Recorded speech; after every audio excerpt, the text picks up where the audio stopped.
I wanted to work with him again since Sideways too, and I couldn't believe I got to work with him in the first place, and then thought, will it ever actually happen again?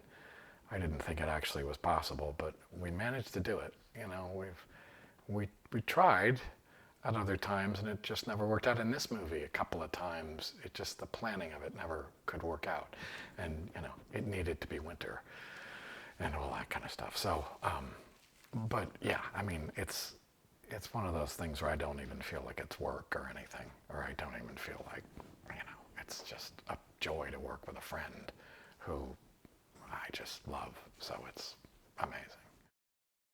Well, I play a prep school history teacher named Paul Hunham. He teaches ancient civilizations. I guess he teaches Latin, Greek, and all the ancient sort of history and stuff like that. And he has a complicated history. How much of it should I tell without revealing too much? You know, I mean, there's sort of, he's been at the school for many years.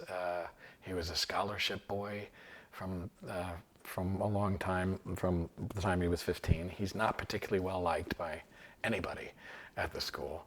He's a disciplinarian. He's a hard ass. He's a kind of a square guy. He sort of has lots of grotesque physical problems that put people off, and you know, he's not a beloved teacher. That's basically who he is. I think one of the reasons Alexander maybe was interested in me doing it was there was probably already a lot of built-in familiarity with a lot of this world. I went to a boarding school. I didn't board there, but I went to a prep school like this, like the fictional one in the movie. So I understood that. But yeah, I come from, my father was a professor, and I just, there's a lot of people in my life. My mother was a teacher.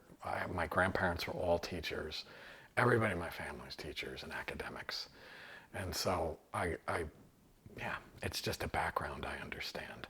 So there was a lot of kind of just getting it already. And then I wonder sometimes if Alexander chose ancient history on purpose too, because I'm sort of interested in it. And so I think he did a lot of things to sort of just give me these gifts right off the bat that I just kind of understood and had a rapport with anyway, you know. But then I don't know, I read some of these texts he talks about in the script, and just thought a lot about my past and people that I knew in my past. Was a lot of the preparation was drawing on that kind of stuff.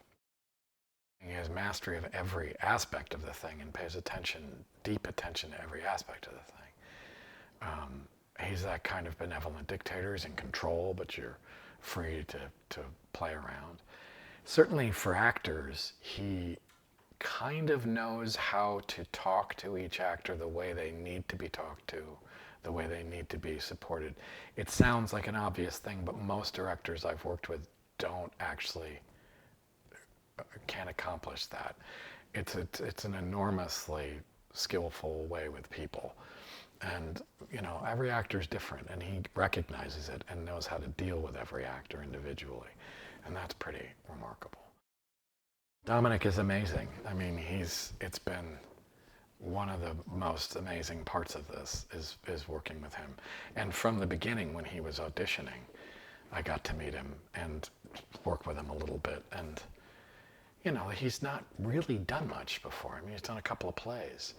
And he already started out in an amazing place. And to watch him, where he's come over the course of this, is astonishing, actually. I've never seen anything quite like it.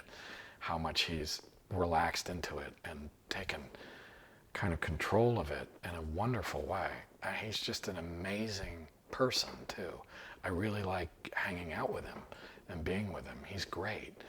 And it's a remarkable thing to watch him. And it's wonderful to work with him. It's easy to work with him. And at first there was a sense of like, well, I can sort of help him along, maybe give him some pointers, which felt like a kind of teacher-student thing. But very quickly he didn't need my help at all. I mean, he's fantastic. It's really cool to watch somebody like that just like come into his own that fast, you know. It's amazing.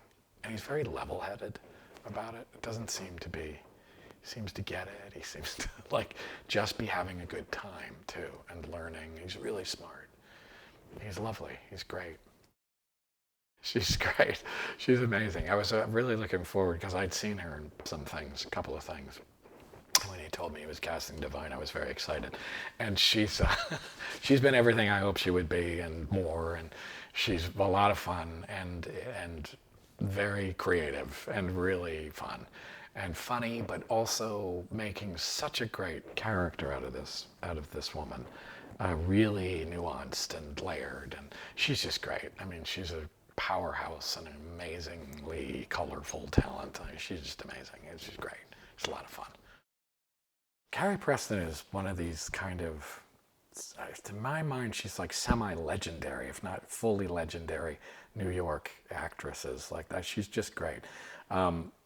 She's one of these people who it's precise and free at the same time. It's like just perfect.